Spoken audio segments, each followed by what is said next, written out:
right now, somewhere in America, someone just bought something they couldn't afford. They swiped a card.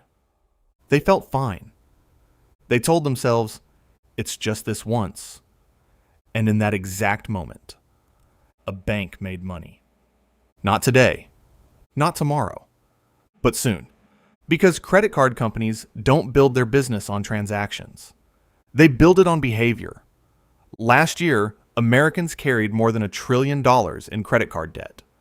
And banks collected over $100 billion in interest and fees.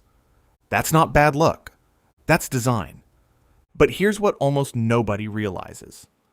The same system that traps millions of people can be flipped. Legally, you can use it without paying a single dollar in interest.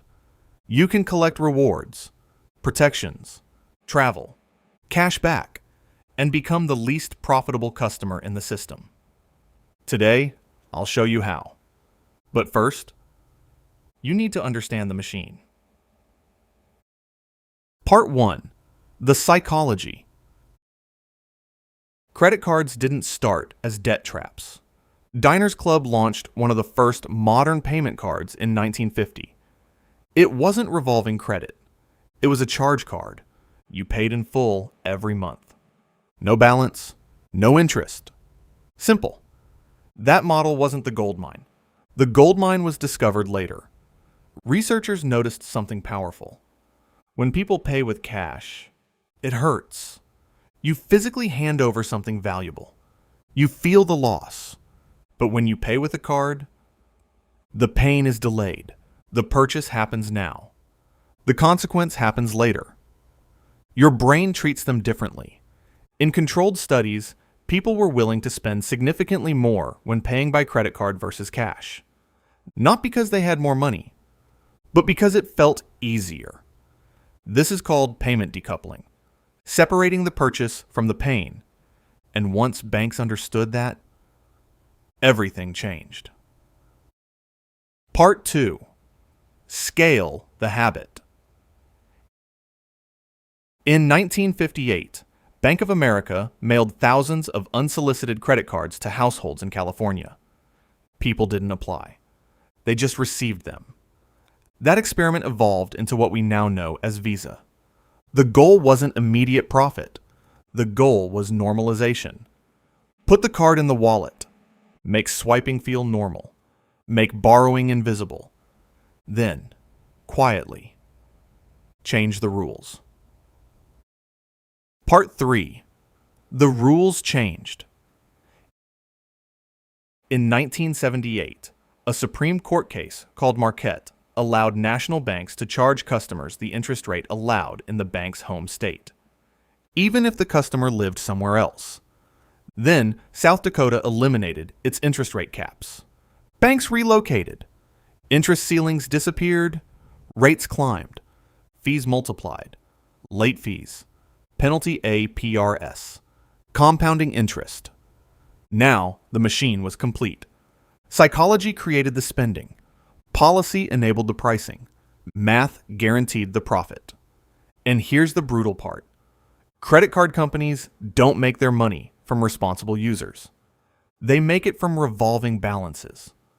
From people who carry debt month after month. From people who pay the minimum.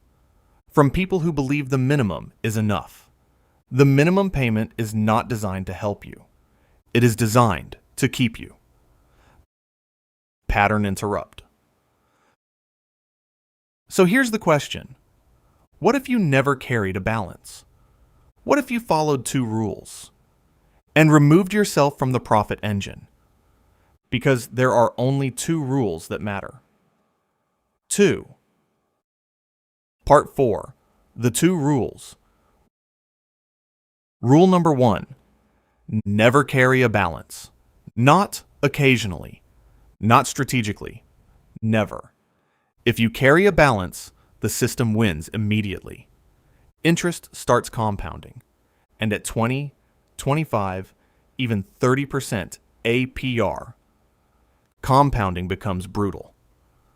Rule number 2. Always pay the full statement balance. Not the minimum. Not most of it. the full statement balance, every single month. If you follow those two rules consistently, the bank cannot collect interest from you. You become what the industry calls a deadbeat. That's their term. It means you don't revolve debt. You pay in full. You are structurally unprofitable. But here's where it gets interesting. Even though you don't pay interest, you still receive rewards, cash back, travel miles, points, fraud protection, purchase protection, extended warranty coverage. The system still works for you because banks still collect interchange fees from merchants every time you swipe. They make a small percentage from the store, not from you. So the question becomes, how do you make those two rules automatic? Part 5. Automation is power. Discipline is fragile. Automation is permanent. Go into your credit card settings. Turn on autopay, but not minimum due, not current balance, statement balance. Set it to withdraw automatically before the due date. Now the payment happens, whether you remember or not.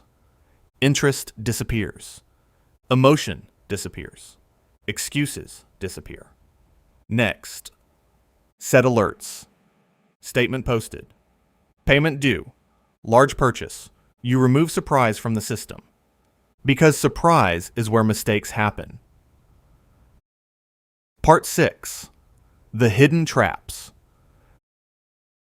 There are 3 profit levers you must never touch. Cash advances. They start charging interest immediately. No grace period. Deferred interest promotions. That 0% for 18 months furniture offer? If even $1 remains unpaid when the period ends. They can add interest retroactively to the full original amount. And late payments. One missed due date can trigger fees, and penalty APR increases. These are not accidents. They are engineered friction points. Avoid them completely. Part 7. Structure your cards. You don't need 10 cards. You need structure. 1 daily spending card. Groceries. Gas. Subscriptions. 1 travel or perk card. Only if you truly use the credits. 1 flat rate backup card. That's it. No chaos. No emotional swiping. Every purchase has a place. And when your system is simple, mistakes drop. Part 8. Credit score control.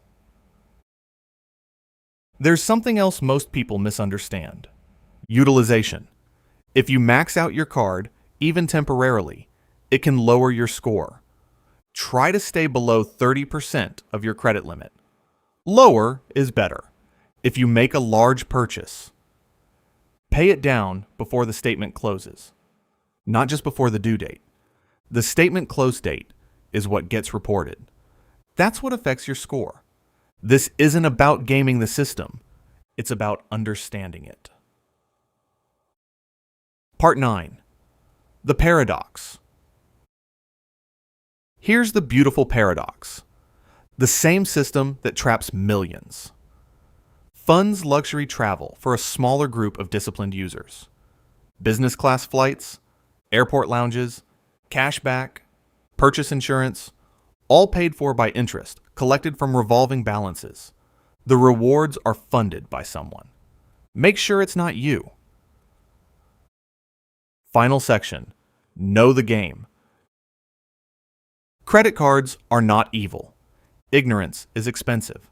The system was designed to profit from human psychology. Delayed pain, minimum payments, complex terms. But once you understand the design, it loses power. Follow the 2 rules. Automate the system. Avoid the traps. Structure your cards. Control utilization. And suddenly, the machine flips. You're not the product anymore. You're the anomaly.